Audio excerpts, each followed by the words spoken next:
So this is the last of the Dogen talks. These talks have been great for me because it means that I have to actually do some research and study Dogen, so I've learned a lot. I hope you guys have too. But I'll be glad to do something a little easier for a while. So here's the final portion.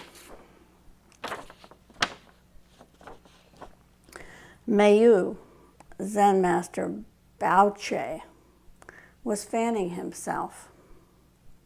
A monk approached and said, "Master, the nature of wind is permanent, and there is no place it does not reach. Why then do you fan yourself?" And Mayu replied, "Although you understand that the nature of wind is permanent, you do not understand the meaning of its reaching everywhere." "What is the meaning of its reaching everywhere?" asked the monk. Mayu just kept fanning himself. The monk bowed deeply. We wonder what this bow means. Did he get it or didn't he in the end? The actualization of after this, there's a short paragraph in which Dogen more or less explains, I guess, and brings to an end Genjo Koan. The actualization of the Buddha Dharma, the vital path of its authentic transmission, is like this, meaning like the koan above. If you say you do not need to fan yourself because the nature of wind is permanent and you can have wind without fanning, you understand neither the permanence nor the nature of wind. The nature of wind is permanent. Because of that, the wind of the Buddha house brings forth the gold of the earth and ripens the cream of the long river. And then he adds a little note at the end, a little author's note. He says, written around mid-autumn, 1233. Imagine that. And given to my lay student, Koshu Yo of Kyushu Island. And then he says, revised, 1252. We know that Dogen revised the Treasury of the True Dharma Eye several times. So we're not surprised that he's revised this one. The Genjo Koan was the first one he wrote. So, what do we make of this? You know, keep in mind that these are the final lines of Genjo Koan. And, you know, all writers know that one of the powerful pieces in some writing is the ending. The beginning and the ends are considered to be the most powerful places. And so we know that Dogen was a careful writer and that he was conscious of the possible influence of his work. We also know that he revised this work. He told us that in his note. So I think that we can read this final part of Genjo Koan knowing that Dogen wants us to pay particular attention to it. So what does it have to say? One thing to notice is that unlike most of the rest of the piece, this final section is not really, a sequence of statements that you could take as, some kind of explanation or exploration of his ideas. Instead, he tells us a story, a koan. And, koans generally are completely impervious to figuring out by logic and reason. So one of the things he's doing here is to show us how to communicate about Dharma without getting mired down in philosophy and ideas. he gives us what Zen calls live words, words which operate outside the normal sequential logic of speech. And it communicates something that is beyond words.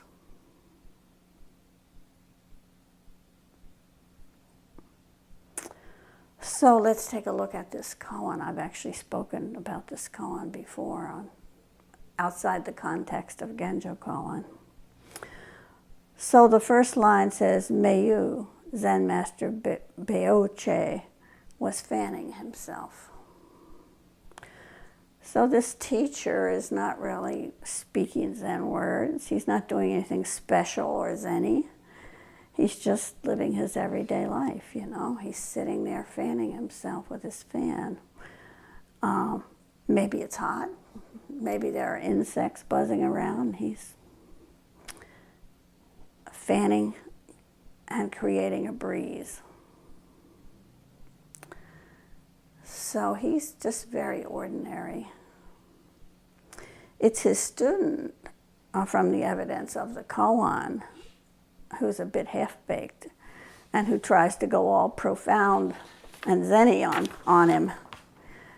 The student says, Master, the nature of wind is permanent and there is no place it does not reach. Why then do you fan yourself? I mean, this is not a question that anybody would ask in everyday life when they see somebody fanning themselves. He's getting all, abstruse here. So here Dogen teaches us something about attitude, about trying too hard, about trying to impress the teacher, about being too clever by half. He just shows us the example of this monk. So what does this student mean when he says the nature of wind is permanent? What he's doing here is he's describing wind as an absolute quantity. He's pointing out that if we look at wind from the absolute point of view, it is permanent and unchanging. And this is the exact opposite of how it appears if we look at it from the point of view of the relative. In the relative world, wind is impermanent and it's always changing. So Meiyu wants a breeze for cooling himself. And because he lives in the relative world, he creates a temporary breeze by using a fan. If he stops fanning and the air is very still, the breeze will stop too. So in that sense, the breeze is not permanent. So the monk's question then is actually a pretty stupid question. He's trying to pose as clever.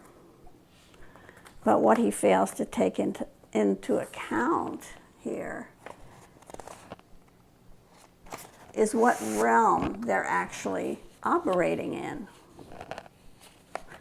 He's not considering, are we in the relative here or the absolute?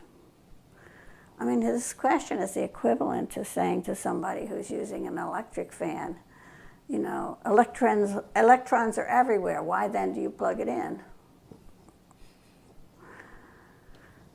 So like so many Zen students, this student is stuck in the absolute.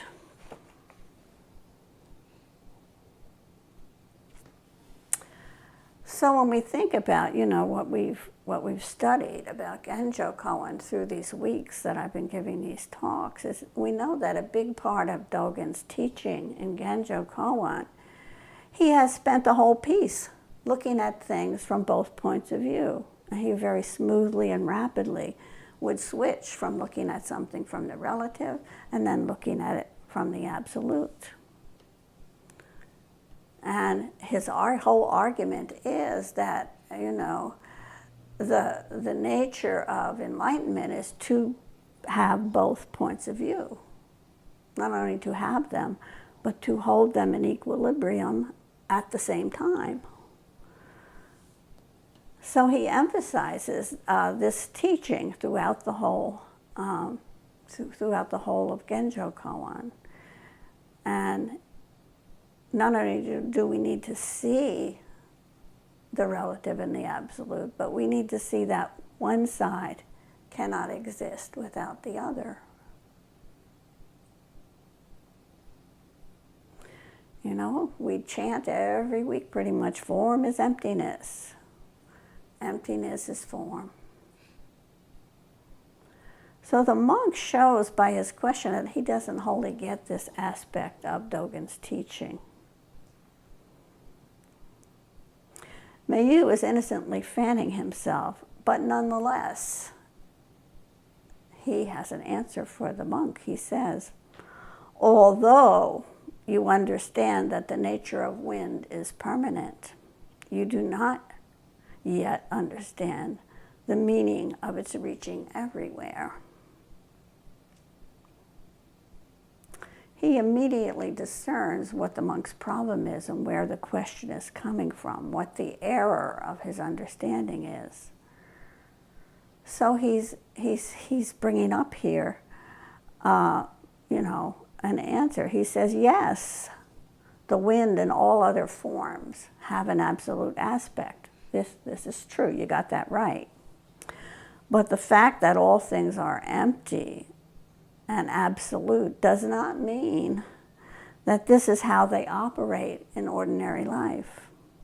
They also have form, and they obey the ordinary rules of physics, biology, whatever. So, it's like saying the nature of gold is permanent. It's unchanging and one with everything. So does this mean that we never need to have money at the store? That we can just present any old thing to the shopkeeper and say, oh, this is the same as gold? Gold does not reach everywhere in that same way, in that sense.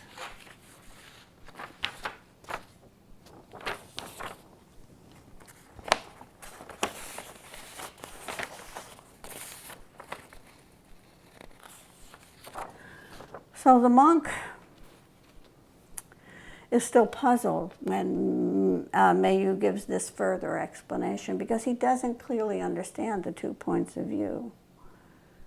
He doesn't understand how they work together like 2 arrows meeting in midair. He's still stuck at that place of encountering the absolute. And the sutra tells us encountering the absolute is not yet enlightenment. So he's still on this one side. But God bless him, the student is persistent. And he asks again, what is the meaning of reaching everywhere? So at least he's pushing, doesn't want to know the answer. He may be pretentious, but he's asking. This is a good quality in a Zen student. So Mayu has an answer to this question too. This time he doesn't speak. He just answers with a silent action. The koan tells us Mayu just kept fanning himself. This is how he shows how the relative and the absolute work together. Wind, a breeze, is permanently available to us. This is true. But it does not happen without effort. We have to move the fan back and forth. So this exchange with the student and Mayu, his silent action, recaps Dogen's point about how enlightenment requires students to realize both the absolute and the relative. And Dogen is reminding us of a particular application of this point to Zen practice. He doesn't say it directly, but he's inviting us to remember once again that although we are all Buddhas, we cannot just expect this Buddhahood to manifest if we do nothing. The nature of Buddha is permanent, but we must practice to embody it, to manifest it in our everyday lives.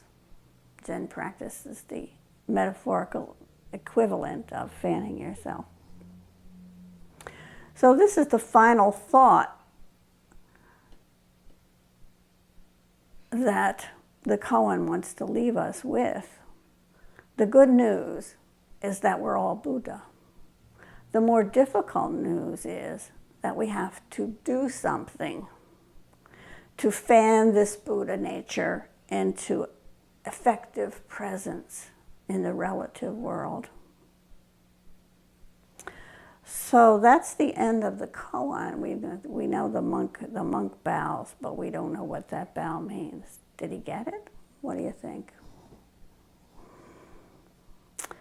So then Dogen goes on, he pens a little paragraph to end this. And this is what he says. He says, the actualization of Buddha Dharma, the vital path of its authentic transmission, is like this, referring to the koan. If you say you do not need to fan yourself because the nature of wind is permanent and you can have wind without fanning, you understand neither permanence nor the nature of wind. The nature of wind is permanent because of that. The wind of the Buddha house brings forth the gold of the earth and ripens the cream of the long river. So what on earth can all this mean? In the first line, Dogen says, the actualization of the Buddha Dharma, the vital path of its authentic transmission, is like this. When Dogen says the actualization of the Buddha Dharma is like this,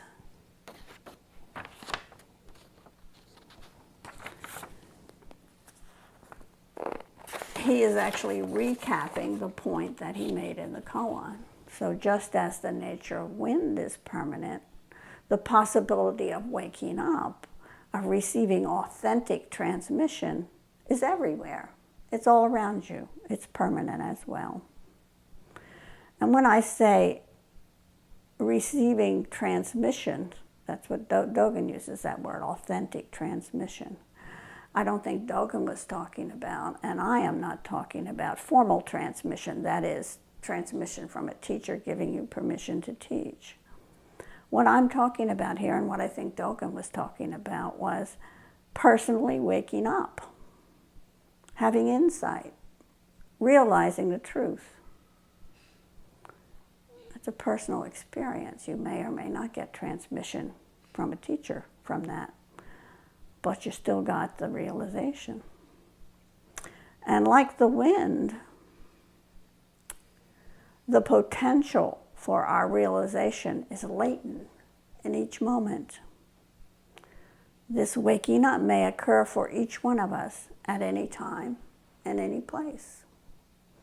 And we know from the stories passed down to us from the ancestors that sometimes it occurs in the strangest moments and strangest places.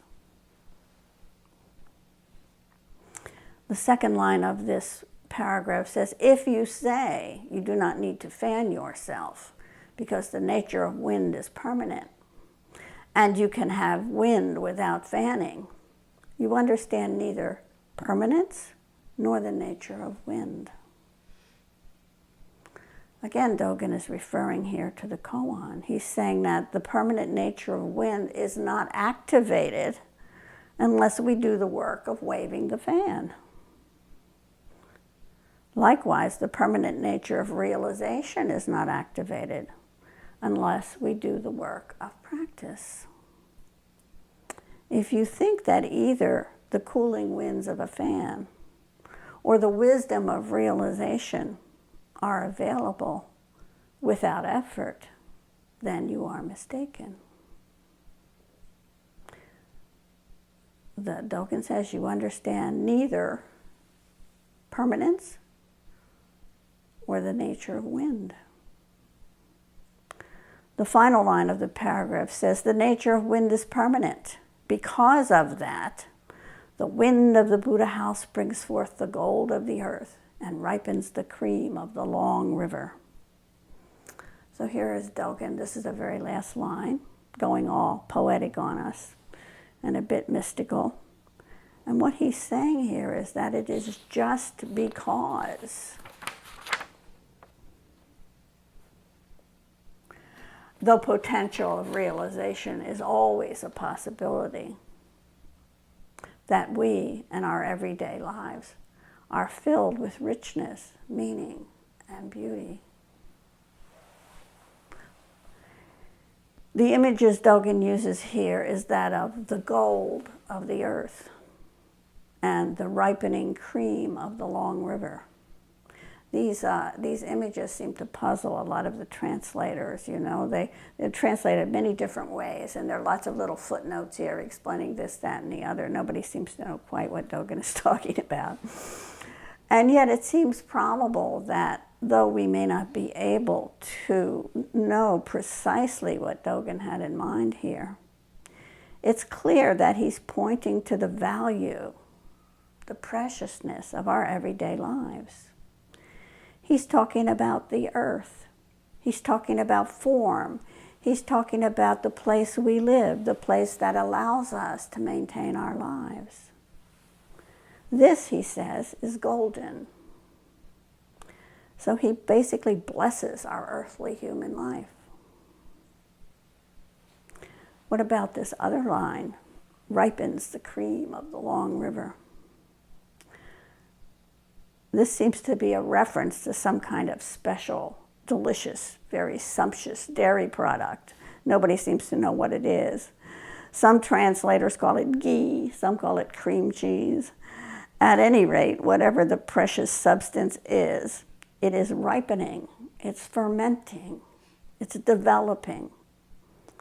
That points to constant change and growth. Isn't this exactly what the Buddha told us is a fundamental aspect of reality? Change and growth. And isn't this a fundamental aspect of practice?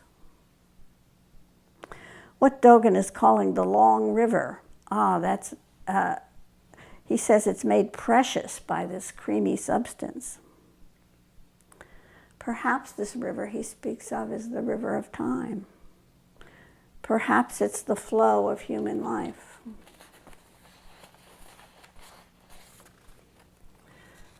This is what Dogen is suggesting to us is so valuable and delicious. These beautiful images are what Dogen wants us to leave Genjo Koan with. It's a reminder of what Buddhism calls, quote, precious human life. You know, in traditional Buddhism, human life is considered precious because it's rarely encountered in rebirth. You know, you're reborn as many things, and it's only rarely that you get to be a human. Dogen is also saying this is precious, this life. And don't we chant, those of you who are here on Wednesday nights, life and death are of supreme importance. One thing that's striking about these images is how they are, from much of Buddhist writing and teaching, they differ, they're far away. You know, often teaching stresses renunciation, the giving up of pleasure and desire, the suffering and struggle of our lives in practice. And this is an important side of things to recognize. But you can keep these wonderful lines in mind when the teaching gets too puritanical for you and full of self-denial.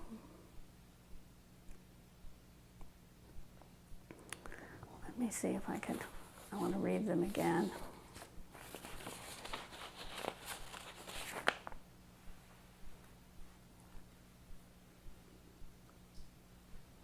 Because of that, the wind of the Buddha house brings forth the gold of the earth and ripens the cream of the long river. Beautiful.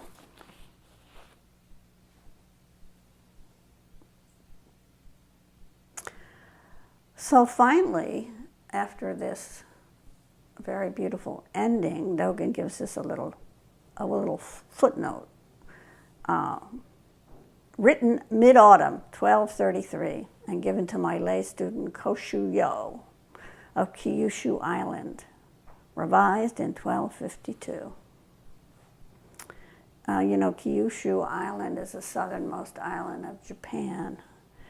I've actually been there. It's kind of semi-tropical. You don't think of Japan in this way, but it is. And that's where his student is from. Dogen's monastery was way up north. So they're far apart in space. What this footnote tells us is several things. One, that there were almost 30 years between the writing and the publishing of Genjo Koan. So there was plenty of time here for second thoughts, for revising and reconsidering. And yet, Dogen considered this an important piece of his treasury of the true Dharma eye, and he often placed it first in some editions that he put out. He also notes that we have to consider it important that he originally wrote it for a lay student. He tells us, I wrote it for this lay student. And this brings new resonance to all his mentions of everyday life. Throughout Genjo Koan. He's speaking of everyday life to this person who's living in everyday life. And it makes the final beautiful images he uses even more meaningful. They're directed at the life of a lay student. So this beautiful, rich, precious life he speaks of is an ordinary life. The description is not about a monastic living a religious life. Not about anybody who thinks of their life as, you know, sacred in some kind of special way. It's all good, Dogen seems to say. I also want to point out that this student that Dogen names here, he's not just a student. He's Koshu Yo, a particular student who received this teaching in 1233. It's kind of fun to think about this guy, you know. He's a Japanese layperson. He must have met Dogen somewhere along the line and studied with him for a while. But he did not become a monk. Isn't that interesting? Why? You know, becoming a monk was pretty common back then. So we have this Koshu Yo. He's out there being a scholar or a farmer or a fisherman or making tofu for sale, who knows. And he's dealing with work and life and family and trying to see into the truth of things clearly. Trying to live a responsible, compassionate life with his eyes open, just like each of us. And you know what? Despite all the many differences between us and the life of this 13th century student, his problems with practice and realizing himself are exactly the same as ours. Many things have changed, but human nature hasn't changed. So, that's Genjo Koan. It's a gift from Dogen to us, ordinary, everyday practitioners trying to find our way and live a life that will contain some of that rich, golden quality that's available. It's available, mind you, when we don't spend our whole lives caught in a self-centered dream.